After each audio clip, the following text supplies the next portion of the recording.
Hello guys, मैं Umesh Sahu study 57 से। तो स्टडी 57 पर आप सभी का स्वागत है। तो आज हम पढ़ने वाले हैं बस्तर का दशहरा। तो बस्तर के दशहरे के बारे में आपने सुना ही होगा, और ये क्यों प्रसिद्ध है बस्तर का दशहरा। दशहरा जो है वो पूरे भारत में मनाया जाता है। भारत के हर जगह दशहरा मनाया जाता है, लेकिन बस्तर का दशहरा ही क्यों प्रसिद्ध है ना।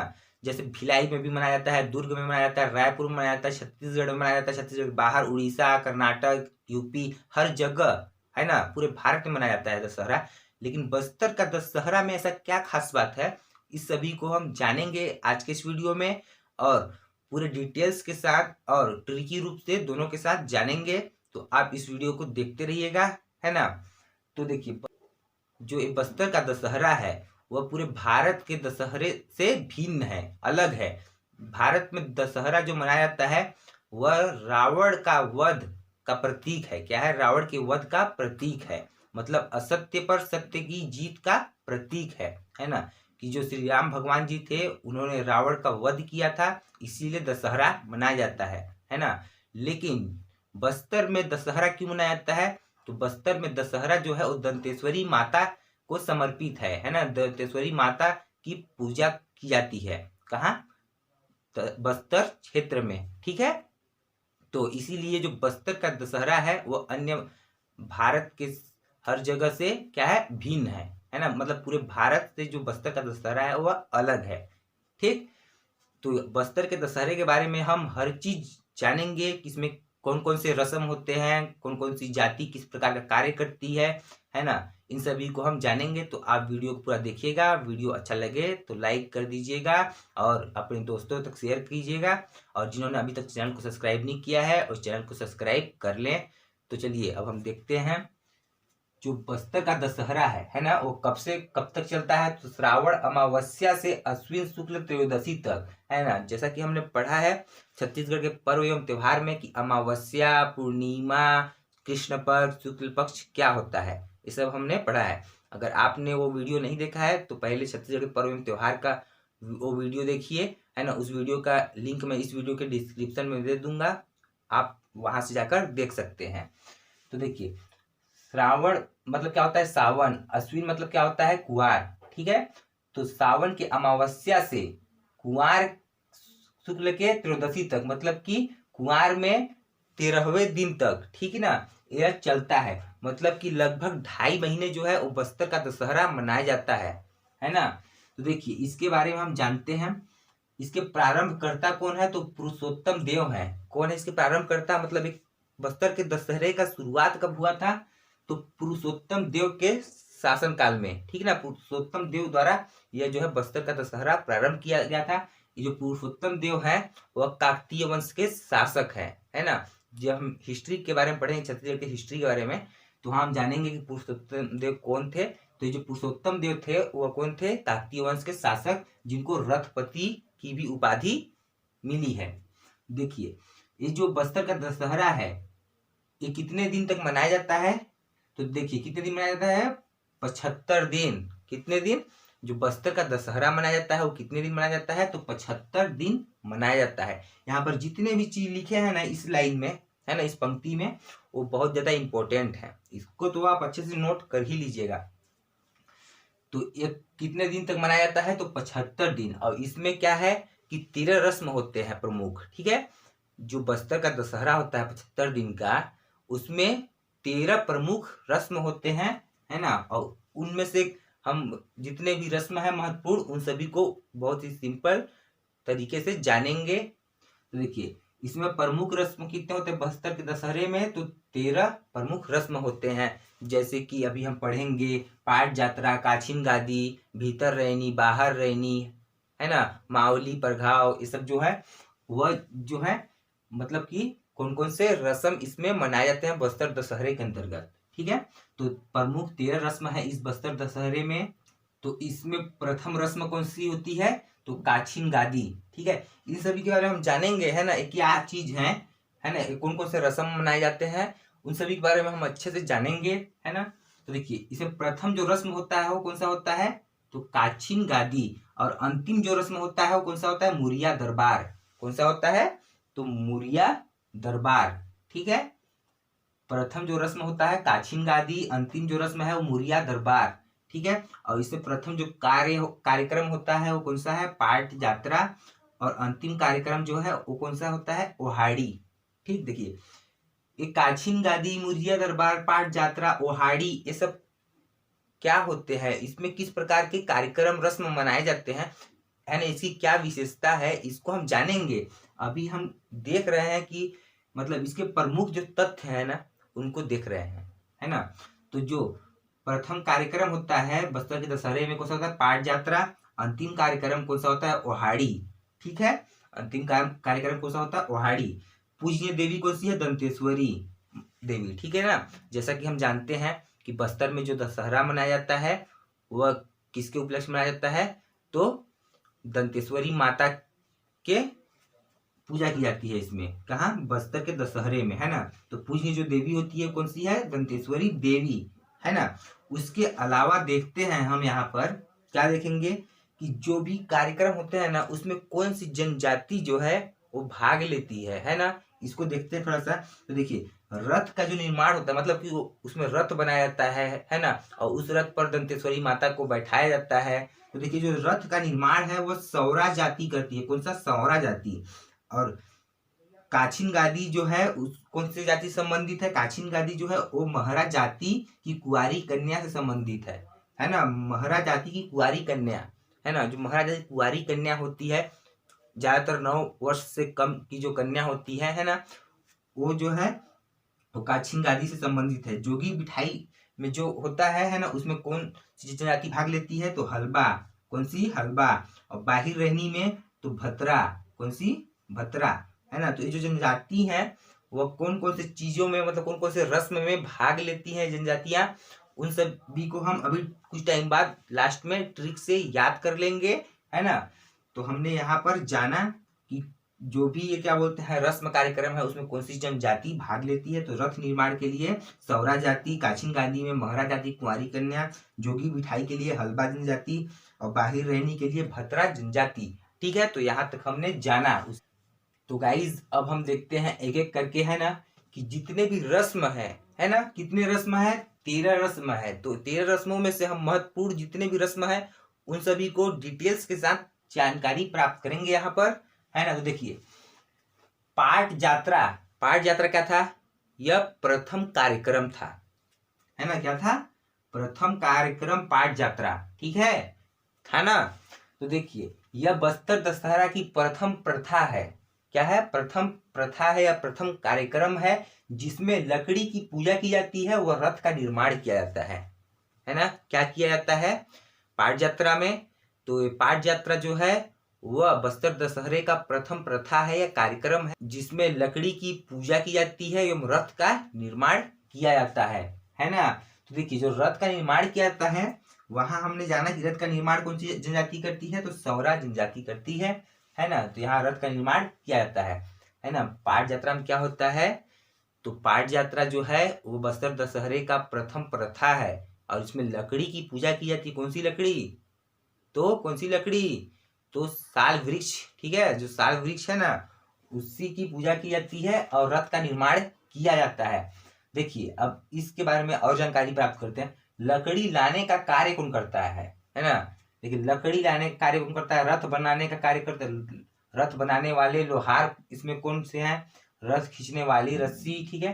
तो इन सब बारे में देखते हैं अच्छे से समझते हुए। तो लकड़ी लाने का कार्य देखिए अगरवरा, कचोरी पाटी, राकेरा, परगना गांव से लोग करते हैं, ठीक है। ये जो लकड़ी लाने का कार्य करते हैं वो कौन से गांव से करते हैं, तो अगरवरा, कचोरी पाटी, राकेरा, परगना गांव से लकड़ी लाने का कार्य करते हैं और लकड़ी लाके क्या करते हैं, रथ का निर्माण किया जाता है, ठीक है। रथ बनाने वाले बढ़ई जो है ना, वो कहाँ के हैं, तो झार उमर गांव के, कहाँ के हैं, झार उमर गांव के। और रथ बनाने वाले जो लोहार है, ठीक है, रथ बनाने वाले बढ़ई, बढ़ई जो है वो झार उमर गांव के, कहाँ, झार। अब लोहार जो है ना, वो कहाँ के हैं, बेड़ा उमर गांव के, कहाँ के हैं, बेड़ा उमर गांव के, ठीक है। और रथ खींचने वाली जो रस्सी है ना, रथ खींचने वाली जो रस्सी होती है ऐसे ऐसे खींचते हैं, है ना, वो कौन से गांव के लोग उसका कार्य करते हैं रस्सी बनाने का। तो करंजी, सोनापाल, केशपाल ग्राम के लोग क्या करते हैं, तो रथ खींचने वाली रस्सी का निर्माण करते हैं, है ना। तो कौन कहाँ के लोग है ना क्या कार्य करते हैं हमने यहाँ पर देखा। उसके पश्चात देखिए हमने यहाँ जाना कि पाठ यात्रा में क्या होता है। उसके पश्चात देखते हैं काछिन गादी। काछिन गादी क्या होता है, तो देखिए काछिन गादी का मतलब क्या होता है, काछिन देवी को गद्दी प्रदान करना। ठीक है, काछिन क्या है, काछिन एक देवी है। क्या है काछिन, काछिन एक देवी है। ठीक है, तो उस देवी को क्या किया जाता है, तो उन देवी को गद्दी प्रदान किया जाता है ना। गद्दी मतलब गद्दी प्रदान किया उनको बैठने के लिए, है ना। काछिन देवी को बैठने के लिए जो गद्दी दिया जाता है उसी को बोलते हैं काछिन गादी, है ना। और क्या है, प्रथम रस्म है। क्या है ये, प्रथम रस्म है काछिन गादी। ठीक है, काछिन देवी की गद्दी जो होती है ना, काछिन गादी की जो क्या बोलते हैं गद्दी होती है, काछिन देवी की जो गद्दी होती है वह बेल बूटों के कांटों से बनी होती है। क्या होती है, बेल बूटों से कांटों से बनी होती है, बेल बूटों के कांटे से। ठीक है, मतलब उसमें जो है वो बैठते हैं जिसमें ना, वो क्या होता है उसमें कंटे होते हैं। ठीक है, क्या बोलते कांटों के संरचना में होते हैं, मतलब ऐसे, मतलब कई लोहा भी होगा, है ना। तो मतलब ऐसे नुकीलेदार होते हैं। क्या होते हैं, नुकीलेदार, जिस पर बैठा जाता है। कौन बैठती है, काछिन गादी, काछिन देवी। ठीक है, कौन बैठती है, तो काछिन देवी बैठती है ना। किस पर, तो बेल बूटों के कांटे से बनी जो होती है गद्दी, उसी पर। ठीक, और यह कब मनाया जाता है, तो देखिए ये जो रस्म जो त्योहार है क्या बोलते हैं, बस्तर का दशहरा है, और पूरे 75 दिन मनाया जाता है ना। तो उस 75 दिन में, है ना, कौन कौन से दिन ये प्रमुख रस्म मनाए जाते हैं, है ना। तो ये काछिन गादी जो है वो आश्विन के अमावस्या में, ठीक है ना। कौन से माह में, तो अश्विन के अमावस्या में, मतलब कि कुआर के अमावस्या के दिन, कुआर के अमावस्या के दिन ये जो है काछिन गादी क्या होता है, बिठाई जाती है। पूजा किसकी होती है, तो इस काछिन गादी में काछिन देवी की पूजा होती है। संवाहिका जो है वो महरा कन्या करती है। ठीक है ना, संवाहिका जो है वो महरा कन्या करती है। महरा कन्या क्या है, महरा एक जाति है, ठीक है, एक समुदाय है। महरा क्या है, एक जाति समुदाय है ना। और जो महरा कन्या है वो मतलब कि कुंवारी होती है ना। क्या होती है, कुंवारी होती है, और लगभग 9 साल से कम उनका उम्र रहता है ना। तो देखिए विशेष क्या है इसमें, बस्तर दशहरा को निर्विघ्न मतलब बिना किसी परेशानी के, है ना, संपन्न करने के लिए महरा समुदाय की इष्ट देवी से, है ना, महरा समुदाय की इष्ट देवी कौन है, काछिन। ठीक है, जो काछिन है उनको गुड़ी तक लेते हैं, है ना, तथा 9 वर्ष की महरा कन्या पर मृगान आते हैं। ठीक है, मृगान मतलब कि उनपे देवी सवार हो जाती है। क्या होती है, देवी सवार हो जाती है। मृगान आते हैं देवी सवार होती है।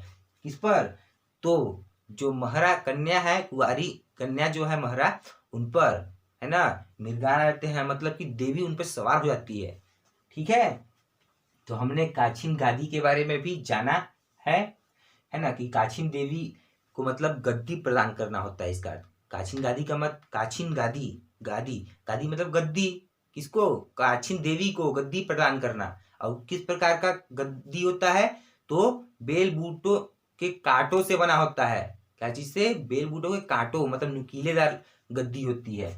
ठीक, और ये कब मनाया जाता है, किसकी पूजा होती है, इन सभी को हमने बहुत ही सिंपल तरीके से देखा। ठीक है, उसके पश्चात अब हम और भी रस्म को देख लेते हैं। तो गाइज अब हम देखते हैं आगे जोगी बिठाना। ठीक है, तो जो जोगी बिठाना रस्म है वह उसकी क्या विशेषता है देखते हैं हम यहाँ पर। तो यह हलवा समुदाय का कोई एक सदस्य 9 दिन व्रत रखकर योग साधना में बैठते हैं। ठीक है, क्या लिखा गया है कि हलवा समुदाय के कोई एक सदस्य 9 दिन व्रत रखकर योग साधना में बैठते हैं। जोगी बिठाना, जोगी बिठाना का अर्थ क्या होता है, बैठना। किस तरह बैठना, जोगी की तरह बैठना। ठीक है, भूखे प्यासे बैठना, है ना। तो क्या किया जाता है कि 9 दिन तक, है ना, हलवा समुदाय का कोई एक सदस्य 9 दिन तक व्रत रख के योग साधना में बैठता है ना, उसी को बोलते हैं जोगी बिठाना। ठीक है, और यह कहाँ कौन से स्थान पर आयोजन होता है? तो सिरासार जगदलपुर, ठीक है, सिरासार जगदलपुर। जगदलपुर कहाँ है? बस्तर में, ठीक। तो ये जो बस्तर के किसी क्षेत्र में स्थान है सिरासार, है ना, वही क्या होता है? जोगी बिठाना कार्यक्रम आयोजित होता है ना। और इसमें प्रमुख रस्म क्या होता है? तो कलश स्थापना किया जाता है। क्या किया जाता है? कलश स्थापना किया जाता है ना। जैसे कलश स्थापना आप जानते होंगे, जैसे भागवत कथा में, है ना, कलश स्थापना जिस दिन होता है उसी प्रकार यहाँ कलश स्थापना होता है। किस दिन? जोगी बिठाना के दिन, ठीक। उसके पश्चात देखते हैं हम रथ परिक्रमा के बारे में, है ना। तो इस रथ परिक्रमा में क्या होता है? तो माँ दंतेश्वरी के छत्र को, ठीक है, माँ दंतेश्वरी के छत्र को क्या किया जाता है? रथ पर विराजित करके, ठीक है, रथ पर बिठाकर, है ना, क्या कहता है? पूरा नगर भर भ्रमण किया जाता है। क्या कहता है? कि माँ दंतेश्वरी के छत्र छाया को रथ पर विराजित करके, स्थापित करके क्या किया जाता है? पूरे नगर भर भ्रमण किया जाता है ना, पूरे नगर भर घुमाया जाता है ना। रथ परिक्रमा मतलब कि क्या कहता है? माँ दंतेश्वरी के छत्र छाया को क्या किया जाता है? रथ पर विराजित करके उसे पूरे नगर भर भ्रमण कराया जाता है। इसके पश्चात क्या होता है ना, कि दुर्गा अष्टमी को क्या होता है? तो निशा यात्रा कार्यक्रम होता है ना। क्या होता है? निशा यात्रा कार्यक्रम, ठीक है। निशा यात्रा कार्यक्रम मतलब क्या होता है? तो देखिए, 7 मंगूर मछली अर्पण या बकरी का क्या किया जाता है? बलि चढ़ाई जाती है ना। निशा यात्रा में क्या होता है? तो बकरी या मछलियों का बलि चढ़ाया जाता है। और इसी निशा यात्रा को क्या कहते हैं? तो बलि उत्सव भी कहते हैं। क्या कहते हैं? बलि उत्सव, ठीक। तो ये क्या होता है? दुर्गा अष्टमी को क्या होता है? तो बकरी या मछली को बलि दिया जाता है। इसके पश्चात देखिए, इसमें क्या होता है कि 4 पहिए वाले रथ को, ठीक है, जैसे कि देखिए रथ परिक्रमा होता है ना, रथ जो परिक्रमा क्या भ्रमण कराया जाता है पूरे नगर भर, है ना। तो जो 4 पहिए वाला जो रथ होता है ना, उसको कचोरा पार्टी अगरवा खींचते हैं, ठीक है। उनको कहाँ के लोग? तो कचोरा पार्टी अगरवरा खींचते हैं, है ना, किसको? 4 पहिए वाले को। और जो 8 पहिया होता है ना, 2 रथ होता है, 4 पहिए का, एक 8 पहिए का। 4 पहिए का जो होता है उसको कचोरा पार्टी अगरवरा खींचते हैं। और जो 8 पहिए वाला रथ होता है उसको किले पाल के माड़िया जाति खींचते हैं। कौन खींचता है? तो किले पाल के माड़िया जाति खींचते हैं, है ना, 8 पहिए को। उसके पश्चात देखिए जोगी उठाना, है ना, जोगी उठाना। जैसे जोगी बिठाए थे, है ना, जोगी को बिठा दिए थे, फिर जोगी को उठाएंगे, है ना। मतलब कि लाभ होगा तो हानि भी होगा ना, है ना, है ना। पाप करोगे तो पुण्य करोगे।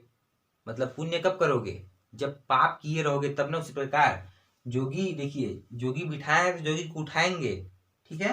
तो जोगी को उठाते हैं अब, है ना। तो इस रस्म में 9 दिन पूर्व से बैठे जोगी को भेंट प्रदान कर योग साधना से उठाया जाता है ना। यहाँ पर हमने बताया कि जोगी बिठाना में क्या होता है? तो मतलब कि 9 दिन व्रत रख के, है ना, मतलब 9 दिन भूखे प्यासे व्रत रख के योग साधना पर बैठते हैं, ठीक है, हलवा जनजाति के लोग, ठीक है। उसके पश्चात जोगी उठाना क्या होता है? इस रस्म में 9 दिन पूर्व बैठे जोगी को भेंट प्रदान करके, मतलब उपहार प्रदान करके, है ना, क्या किया जाता है? तो योग साधना से उठाया जाता है ना। जोगी उठाना में जोगी को उठाया जाता है, जोगी बिठाना में जोगी बना के मतलब बिठाया जाता है, ठीक है। उसके पश्चात मावली प्रघाव क्या है? देखिए मावली प्रघाव जो है, मावली देवी का स्वागत करना, ठीक है। मावली प्रघाव मतलब क्या होता है? प्रघाव मतलब स्वागत करना, है ना। प्रघाव मतलब क्या होता है? स्वागत करना, है ना। तो किसका स्वागत किया जाता है? तो दंतेश्वरी माता की बड़ी बहन, ठीक है। दंतेश्वरी माता की बड़ी बहन कौन है? मावली माता, है ना। तो मावली माता जो है वो कौन है? दंतेश्वरी माता की बड़ी बहन, उन्हीं का स्वागत किया जाता है मावली प्रघाव में, ठीक है। तो क्या किया जाता है? मावली देवी का स्वागत किया जाता है। और इस क्या बोलते हैं, मावली माता को पालकी में बिठाकर दंतेवाड़ा से बस्तर लाया जाता है ना। मावली प्रघाव में देखिए मावली देवी का स्वागत किया जाता है और उनको पालकी पर बिठाकर क्या किया जाता है? पालकी पर बिठाकर तो दंतेवाड़ा से बस्तर लाया जाता है, ठीक है। कहाँ? दंतेवाड़ा से बस्तर लाया जाता है। उसके पश्चात देखिए भीतर रैनी, ठीक है। ये जो भीतर रैनी रस्म है उसकी क्या विशेषता है? तो विजयादशमी के दिन, है ना, विजयादशमी के दिन, है ना, यहाँ देखिए यहाँ क्या हुआ था, दुर्गा अष्टमी को, ठीक है। उसके पश्चात अब आते हैं हम विजयादशमी के दिन, है ना। विजयादशमी के दिन क्या होता है कि 8 पहिए वाले रथ को, है ना, 4 पहिए वाले रथ को नहीं, 8 पहिए वाले रथ को क्या किया जाता है, तो विजयादशमी के दिन 8 पहिए वाले रथ को नगर भ्रमण कराया जाता है। उसके पश्चात, है ना, रथ परिक्रमा के उपरांत क्या किया जाता है, इस रथ को, है ना, इस रथ को क्या किया जाता है, तो कुम्हड़ा कोट ले जाते हैं। कहाँ ले जाते हैं, कुम्हड़ा कोट। कुम्हड़ा कोट मतलब इस कुम्हड़ा कोट किसी स्थान का नाम है ना, वहां ले जाते हैं रथ को, ठीक है। और इसका आयोजन कब होता है, तो विजयादशमी के दिन। और इसमें क्या होता है, तो भीतर रैनी में क्या होता है कि वहां के नागरिकों को, है ना, वहां के नागरिकों को क्या किया जाता है, बीड़े पान देकर स्वागत किया जाता है। क्या किया जाता है, वहां के नागरिकों को बीड़े पान देकर सम्मानित किया जाता है। भीतर रैनी में, है ना, वहां के नागरिकों को स्वागत किया जाता है बीड़े पान देकर, ठीक है। और बाहिर रहनी में क्या होता है, तो बाहिर रहनी में हम देखते हैं अब, जो बाहिर रहनी है यह कब आयोजित होता है, तो अश्विन शुक्ल एकादशी, ठीक है। मतलब एकादशी कब होता है, विजयादशमी के बाद, ठीक है। विजयादशमी के बाद होता है ना, एकादशी, दसवीं फिर एकादशी। 10 मतलब 10वीं मतलब 10, और एकादशी मतलब 11, ठीक है। तो अश्विन शुक्ल एकादशी में बाहर रैनी का आयोजन होता है। और इस कार्यक्रम में होता क्या चीज है, तो इस दिन कुम्हड़ा कोटा में, ठीक है, एक कुम्हड़ा कोटा में ले गए थे ना, है ना, उसके कुम्हड़ा कोटा में राजा देवी को नया अन्न अर्पित करके क्या करते हैं, प्रसाद के रूप में भोजन चढ़ाते हैं। क्या करते हैं, प्रसाद ग्रहण कराते हैं, है ना। इस दिन कुम्हड़ा कोटा में राजा देवी को नया अन्न अर्पित करके प्रसाद ग्रहण कराते हैं, ठीक है। इस कार्यक्रम की और क्या विशेषता है, तो इस बाहिर रहनी के कार्यक्रम की और क्या विशेषता है, तो इस कार्यक्रम में धनुष कोंडिया की धूम होती है ना। धनुष कोंडिया की धूम होती है, मतलब कि धनुष कोंडिया का इसमें बहुत महत्व होता है, मतलब बहुत ज्यादा इसमें क्या करते हैं, भाग लेते हैं। और भद्रा जाति के लोग धनु कोंडिया बनते हैं, ठीक है। मतलब कि देखिए, जो भी इस रस्म में शामिल होते हैं, है ना, वो कौन सी जनजाति है, भद्रा जाति, ठीक है। और जो भद्रा जनजाति है वो धनुष कोंडिया बनकर क्या करते हैं, तो इस कार्यक्रम में भाग लेते हैं, है ना। उसके पश्चात देखिए मुरिया दरबार क्या है ना।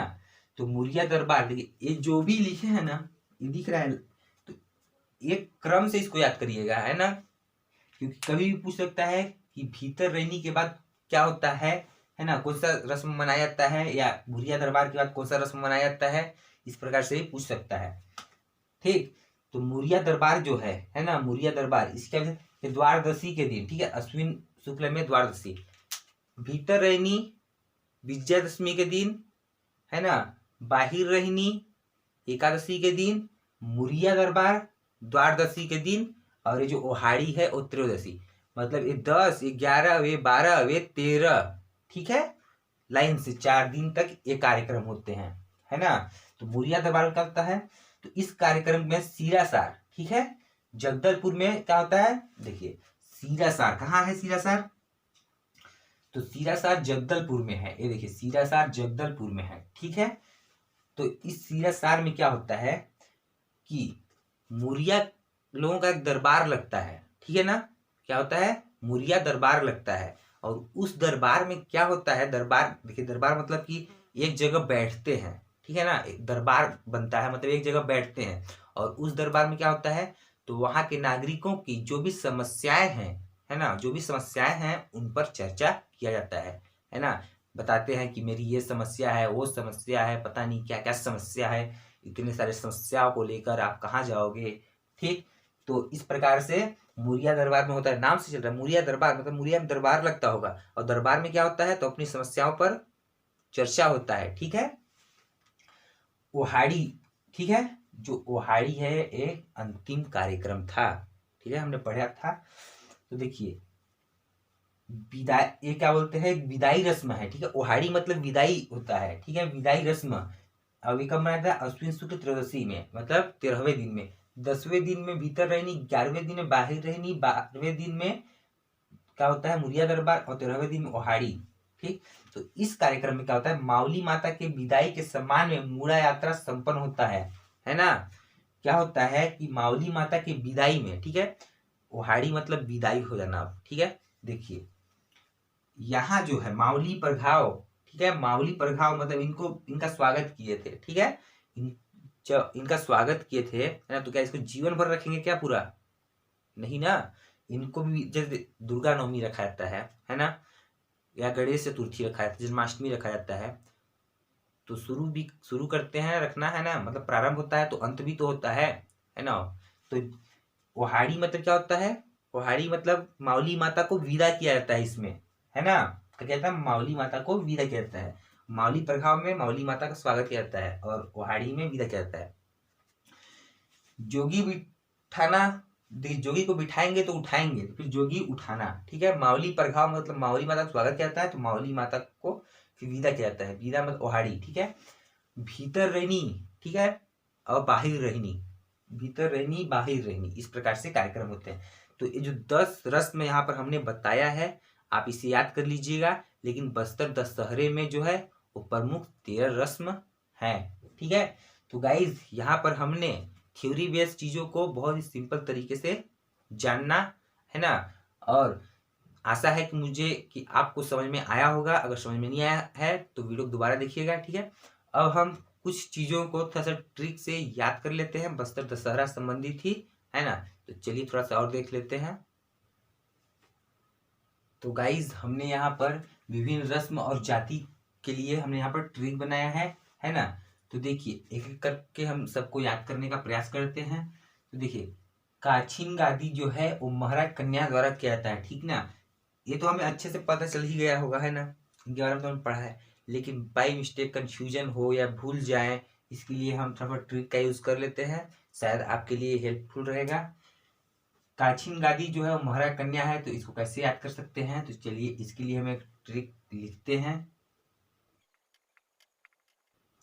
तो गाइज यहाँ पर हमें ट्रिक लिखा, मत छीन मेरा है, ठीक है। महरा महरा जैसे साउंड आ रहा है, मेरा महरा मेरा, ठीक है। तो मत छीन, क्या कर, मत छीन मेरा है, क्या है, मत छीन, छीन से क्या हो गया काछीन गादी, और मेरा से क्या हो गया महरा, ठीक है। छीन देखेंगे ना, छीन मत छीन मेरा है मतलब मेहरा कन्या, ठीक है। जोगी बिठाना जो है वो किस जनजाति द्वारा रस्म किया जाता है? तो हलबा द्वारा। तो इसको कैसे याद करेंगे? तो इसके लिए चलिए ट्रिक लिखते हैं। तो गाइस हमने यहाँ पर ट्रिक लिख दिया, जोगी को बिठाकर हलवा खिला रहा है, ठीक है। जोगी, जोगी मतलब जो मांगने आते हैं उनको बिठा कर क्या कर रहे हैं? हलवा खिला रहे हैं, है ना। जोगी बिठाना, जोगी को बिठा के हलवा खिला रहे हैं, मतलब हलवा से क्या होगा? हलवा जाती, ठीक है। जोगी को बिठा के मतलब क्या होगा? जोगी बिठाना, क्या कर रहे हैं? जोगी को बिठा के हलवा खिला रहे हैं, मतलब हलवा से हलवा जन जाती, ठीक है। मावली प्रघाव जो है वो माड़ी जन जाती करती है, तो माँ से मावली, माँ से माड़िया, ठीक है। तो इस प्रकार से आप याद कर लीजिएगा। रथ परिक्रमा पर लोक नृत्य करते हैं मुंडा जनजाति, ठीक है ना।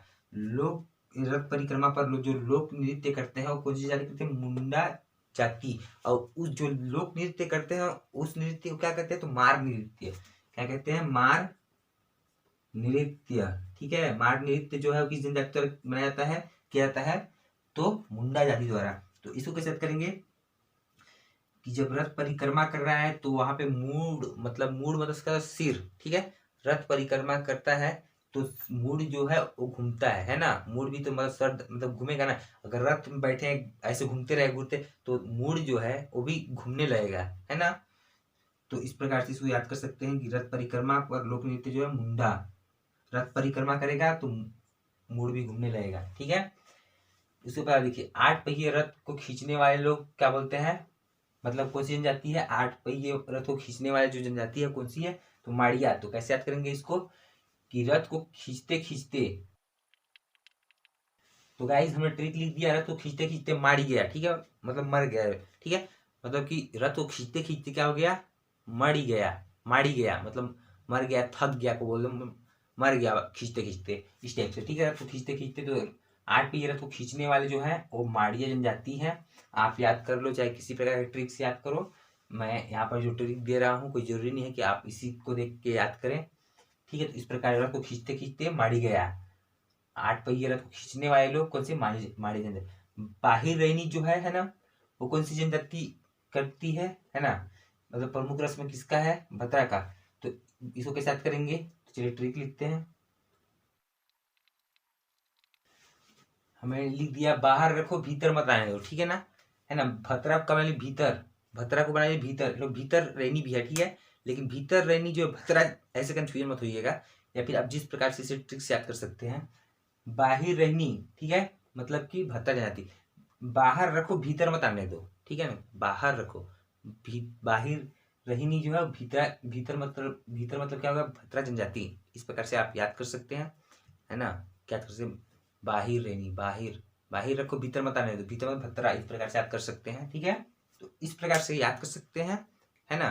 तो गाइज आज का ये वीडियो अच्छा लगा होगा बस्तर दशहरा के बारे में, तो इसे ज़्यादा से ज़्यादा लोगों के पास शेयर कीजिएगा। तो वीडियो देखने के लिए धन्यवाद, मिलते हैं नेक्स्ट वीडियो में, तब तक के लिए जय हिंद।